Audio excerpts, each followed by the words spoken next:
عن ابی سرمۃ رضی اللہ تعالی عنہ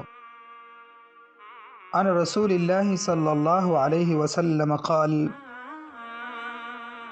من ضار اضر اللہ به ومن شاق شق اللہ علیہ۔ ابو سرمہ رضی اللہ عنہ سے روایت ہے،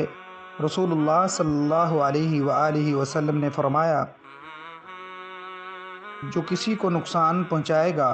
اللہ تعالیٰ اسے نقصان پہنچائے گا، اور جو کسی پر سختی کرے گا اللہ تعالیٰ اس پر سختی کرے گا۔